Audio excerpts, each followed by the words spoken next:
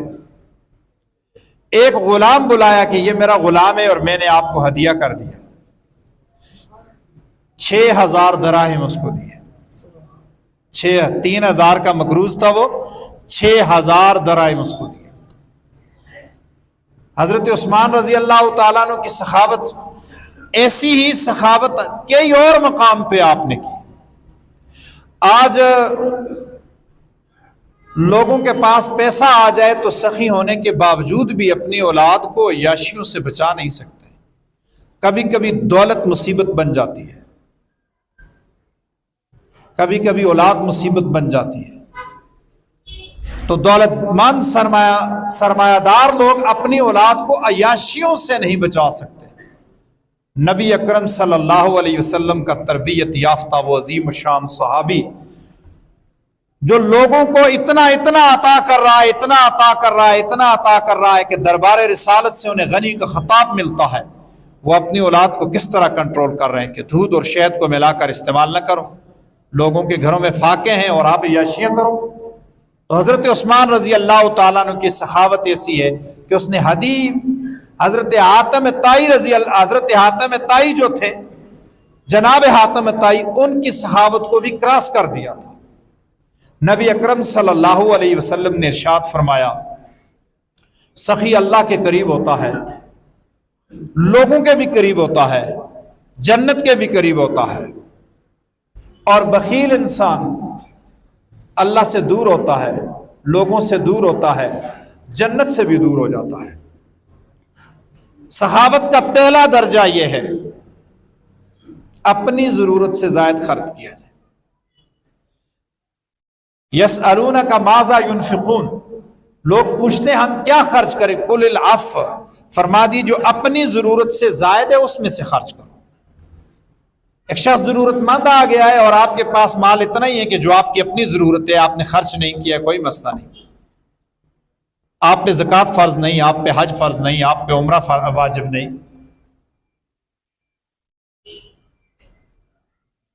سخاوت کا ابتدائی درجہ یہ ہے کہ ضرورت سے جو زائد ہے اس کو خرچ کرنا, اور سخاوت کا اعلیٰ درجہ یہ ہے کہ یؤثرون علی انفسہم ولو کان بہم خصاصہ, اپنے آپ کو ضرورت ہے, اپنی ضرورت کو چھوڑ دیا اور دوسرے شخص کی ضرورت کو پورا کر دیا۔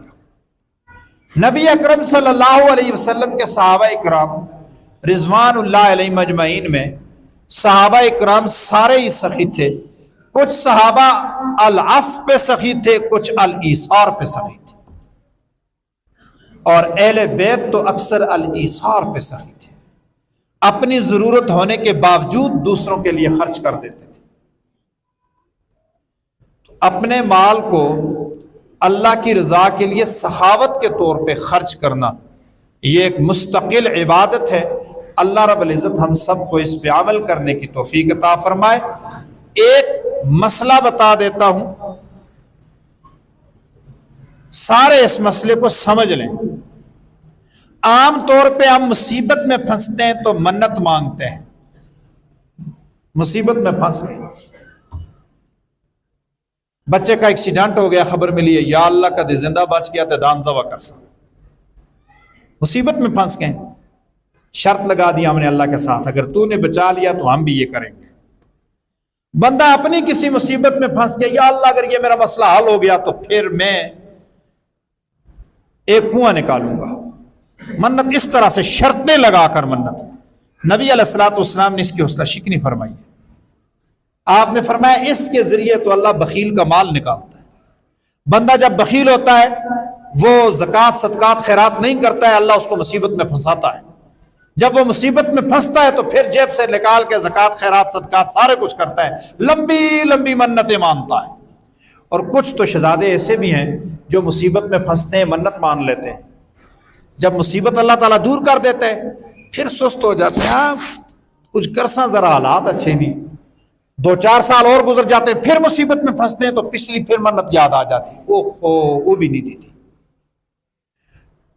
لہٰذا ویسے صدقات کرنے چاہیے۔ بیماری شروع ہو گئی ہے، بغیر شرط کے صدقہ کر دو۔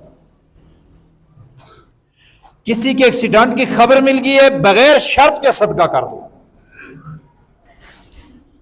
کسی مصیبت کے اندر آغاز ہوا ہے تو بغیر شرط کے صدقہ کر دو۔ یہ نہیں کہ یا اللہ مجھے اس طرح کیا تو میں اس طرح کروں گا، یہ تو رب کے ساتھ شرطیں لگانے والی بات ہوئی، یہ تو بخیل کا مال ہوا۔ سخی کا مال بنانا چاہیے، ویسے بھی صدقات خیرات کرنے چاہیے، لیکن بالخصوص انسان مصائب اور تکلیفوں میں پھنس جائے تو بلا شرط صدقے شروع کر دیں۔ اللہ تعالیٰ ہم سب کو عمل کرنے کی توفیق عطا فرمائے۔